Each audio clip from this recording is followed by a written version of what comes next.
Sultan Domas, penjaga Sungai Wei sekampung. Dahulu kala di Lampung, hiduplah Sultan Domas yang bijaksana. Ia bukanlah raja yang tinggal di istana emas, melainkan pelindung alam yang tinggal di gubuk sederhana di tepi Sungai Wei sekampung. Sultan Domas memiliki kesaktian luar biasa, namun ia hanya menggunakannya untuk menjaga kelestarian hutan dan membantu penduduk yang mengalami kesulitan. Baginya, sungai dan hutan adalah jantung kehidupan yang harus dijaga dengan sepenuh hati.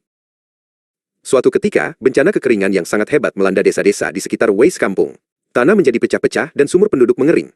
Di salah satu desa, seorang anak lelaki bernama Radin merasa sangat sedih melihat ibunya, Inung, yang terus berusaha menimba air dari sumur yang sudah tidak lagi berair.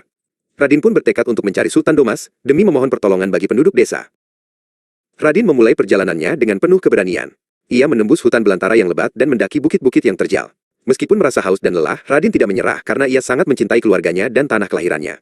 Dalam setiap langkahnya, ia berdoa agar segera dipertemukan dengan sang penjaga sungai yang sakti untuk menyelamatkan desanya dari kekeringan. Di tengah perjalanannya, Radin bertemu dengan seorang kakek tua yang terduduk lemas di bawah pohon karena kehausan. Kakek itu sebenarnya adalah Sultan Domas yang sedang menyamar untuk menguji ketulusan hati Radin. Tanpa berpikir dua kali, Radin memberikan air minum terakhirnya di dalam tabung bambu kepada kakek tersebut. Ia rela menahan haus asalkan kakek itu bisa kembali bugar. Sultan Domas dalam samarannya merasa tersentuh dengan kebaikan hati Radin. Sambil beristirahat, ia bertanya tentang alasan Radin berada di tengah hutan sendirian. Radin pun bercerita tentang nasib penduduk desa yang menderita karena kekeringan. Ia berharap Sultan Domas yang sakti bisa membantu memulihkan aliran air agar tanaman padi mereka tidak lagi layu. Tiba-tiba, kedamaian itu terganggu oleh kedatangan Raksa, seorang pedagang kaya yang sombong. Raksa juga mencari Sultan Domas, namun hanya untuk meminta kekayaan dan kekuasaan lebih.